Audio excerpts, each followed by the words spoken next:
அதாவது சில பேர்லாம் பார்த்தீங்கன்னா, ஒரு சின்ன சின்ன முன்கோபம், சின்ன சின்ன புரிதல் இல்லாததுனால, வாழ்க்கையில ரொம்ப முக்கியமானவங்கள எல்லாம் வந்து இழந்துருவாங்க. இதுக்கெல்லாம் ஒரு சொல்யூஷனா, "நீயா நானா" கோபிநாத் அவர்கள் வந்து, "எல்லோருக்கும் வணக்கம்" அப்படிங்கிற புக்ல ஒரு ஒரு ஸ்டோரி மூலியமா வந்து இதுக்கு சொல்யூஷன் சொல்லியிருப்பாரு. அது எப்படி வந்து அவங்கள விட்டு பிரியாம நம்ம இருக்கிறது? எப்படி நம்ம புரிஞ்சுக்கிறது? அப்படிங்கிற மாதிரி சொல்லியிருக்காரு.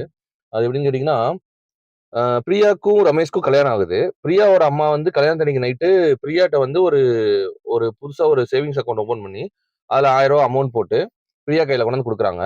இந்த அக்கவுண்ட்ல உங்களுக்கு வந்து என்னென்ன நல்ல நிகழ்வுகள் நடக்குதோ, அப்பல்லாம் வந்து ஒவ்வொரு அமௌண்ட் போடுங்க. உங்களால முடிஞ்ச தொகைய போடுங்க. அதுக்கு நேரா வந்து பாஸ்புக்ல அந்த நிகழ்வ எழுதி வைங்க அப்படிங்கிற மாரி சொல்றாங்க.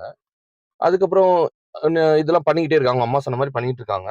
அதுக்கப்புறம் பார்த்தீங்கன்னா, காலப்போக்குல ஹஸ்பண்ட் ஒய்ஃப்குள்ள வர சண்டையெல்லாம் வந்து வருது. அது ஒரு கட்டத்துல வந்து 2 பேத்துக்கும் சரியான அண்டர்ஸ்டாண்டிங் இல்லாதனால, அ ஒரு டைவர்ஸ் வரைக்கும் பேச்சுவார்த்தை போயிருது. கரெக்ட்டா அன்னைக்குன்னு பார்த்து பிரியாவோட அம்மா வந்து அவங்க வீட்டுக்கு வராங்க.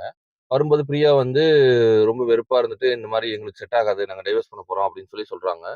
அவங்க அம்மாவும் ரொம்ப மனசு வேதனைப்பட்டுட்டு பிரியாட்ட என்ன சொல்றாங்கன்னா, "சரிம்மா நீங்க எடுத்த முடிவு சரிதான். நீங்க நெனச்சத வந்து செய்யுங்க. ஆனா வந்து நான் வந்து நீங்க சேர்ந்து வாழும்போது நடக்கிற நிகழ்வ குறிக்கிற மாரி அமௌண்ட் போட்டு வைக்க சொன்னேன்ல, அந்த அமௌண்ட்ட வந்து எடுத்து செலவு பண்ணிருங்க மொதல்ல" அப்படிங்கிற மாரி சொல்றாங்க. அதனால வந்து பிரியா வந்து பாஸ்புக் எடுத்துட்டு பேங்க்கு போறாங்க. பேங்க்கு போய் லைன்ல நிக்கும்போது, லைன்ல நகராம அந்த நிகழ்வுகள வந்து படிச்சு பாக்குறாங்க.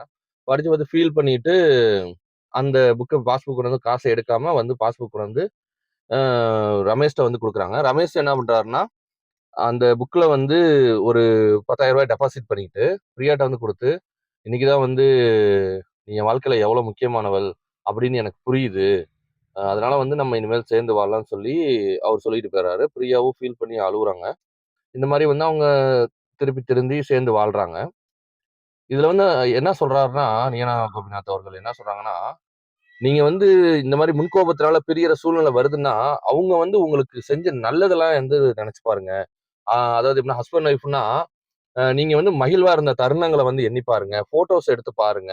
இப்படிலாம் பார்க்கிறப்ப, ஒரு சின்ன சின்ன மிஸ் அண்டர்ஸ்டாண்டிங்லாம் இருக்குல்ல, அதெல்லாம் வந்து உங்களுக்கு போயிரும். இந்த கோவமும் போயிரும். யாரோ ஒருத்தர் காம்ப்ரமைஸ் ஆகி போவீங்க. இந்த காம்ப்ரமைஸ் ஆயிட்டாலே வந்து அந்த சண்டை முடிஞ்சிரும். அந்த ஈகோ இந்த மாரிலாம் இருக்காது. அப்படிங்கிற மாரி சொல்றாரு. அதாவது இன்னும் ஃப்ரெண்ட்ஸ், ரிலேட்டிவ்ஸ்லாம் வந்து உங்களுக்கு அவங்க என்ன நல்லது செஞ்சாங்கன்னு நெனச்சு பாருங்க. இந்த சின்ன சின்ன சண்டைகள்னால பெரிய வாழ்க்கையில ரொம்ப சிறப்பு மிக்கவர்கள இழக்காதீங்க.